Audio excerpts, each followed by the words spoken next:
As someone who has spent the last 14 years of his life interviewing people, I can tell you it's pretty clear when someone has prepared and someone hasn't. I think most people know they should prepare, but what's the best way to go about doing it? In today's video, I'm going to tell you exactly what you need to do so you can be as prepared as possible and the preparation work you do actually pays off in your interview.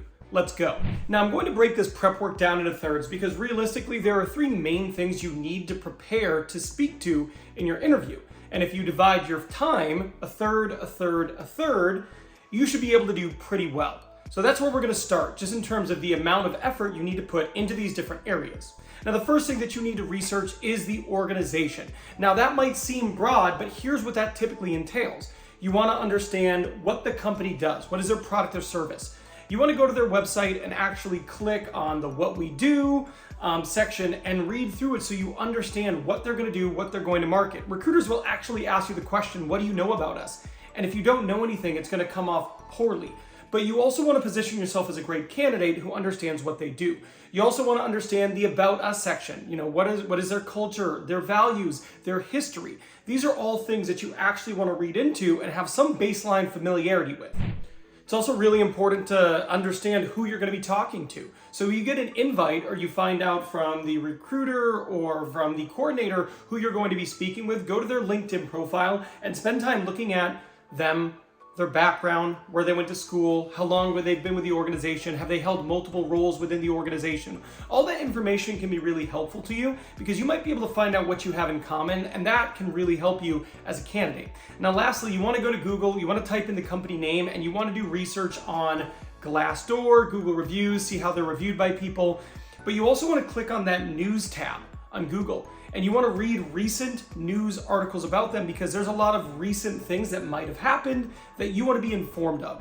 That can be incredibly helpful as a candidate just to understand current events. But that's where you want to be spending your first third, understanding the organization, what they do, their history, and their values. Typically, you can find that on the About Us page, but all these things are really important to understand them going into an interview. Now, the second third of your interview prep, you need to be preparing to sell yourself. Okay, so this basically breaks down into three different things. The first is you need to understand what you bring to the table versus what the requirements of the role are. For example, if you're looking at the job description and it says 5 years experience in outside sales. Well, if you have 7 years experience in outside sales, you want to look at that and go, okay, this is a requirement, check, and be ready to speak to that. Where if they go, requires 4 years experience, purchasing and working with different vendors, but you only have 3 years experience, you need to know that and you need to be prepared to talk to that and why that shouldn't be a hindrance to them and talk about the depth of your experience. So the first part of that is understanding requirements for the role, what you have in your background, and being prepared to talk about your strengths and your misalignments or shortcomings. Now, the second part of this is you need to be ready to talk about your distinct, unique advantage, right? So that's a thing that you have in your background or your experience or your skill set that other people who are interviewing for the same role might not have. For example, when I was interviewing with my current company, one of the things that made me stand out as a candidate is I had both agency recruiting, so I had recruited in an agency third-party environment, but I had also done that on the corporate side. So I understood the industry from both sides of the table, whereas a lot of the people who were also interviewing had only done one or the other. That is a unique advantage, and you want to be familiar with what those are. Maybe it's you speak another language, maybe you have multiple degrees, maybe you've done your role in multiple industries. But whenever they ask you a question like, why should we hire you? What that question actually means is, why should we hire you as opposed to somebody else? And understanding your unique advantage, well, it's going to help you do that. Now, the last thing and the second third that you need to be able to do is you need to be able to quantify your impact. If you've watched my videos before, you know how important I think this is. And this is basically being able to put some numbers, finances, or time spans to the different things you're going to talk about regarding your accomplishments. So, for example, if you were an operations manager and you were to say something like, I improved the efficiency when I took over the role, that's not appealing. But if you say something along the lines of, in the first 12 months that I was hired in my most recent role, I improved the efficiency by 25% by eliminating bottlenecks in our manufacturing and shipping departments. Okay, that's just a vague example, but you get what I'm saying there.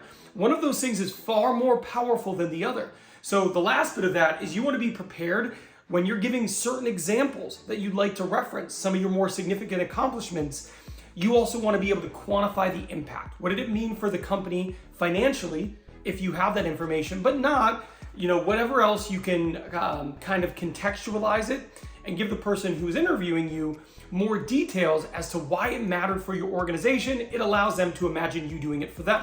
Now, the last third of preparation needs to be preparing for common interview questions, right? So you know that there are certain questions that are going to come up. Some of them are, why are you interested in this role? Why do you want to work for this company? Why are you looking to leave your current job? Right? Those are things that are definitely going to come up. You might get, what's your greatest strength? What's your greatest weakness? Why should we hire you? These are common questions that you can basically be prepared to answer at any interview you go into. They also might ask you things like, that are specific to the role you're in. When have you done blank? So you want to look at the job description and understand, okay, what questions might they ask me around this job description, and am I prepared to answer them? So the last third should definitely be looking at questions you know you are going to get asked, and then preparing to absolutely crush those questions. If you already know some of the questions on the test, you should have the answers ready. This is no different. Now, one of those questions might be, why are you looking to leave your current role? Or why did you leave this role in the past? And that can be really hard because a lot of people are looking to leave a job that was a bad job. But you probably know you shouldn't talk negatively about past jobs, which is why I made this video here. This video here is all about what you can do to discuss why you left previous jobs that were really bad jobs or bad environments, but without adversely impacting your candidacy. So I am done here, but I will see you over there.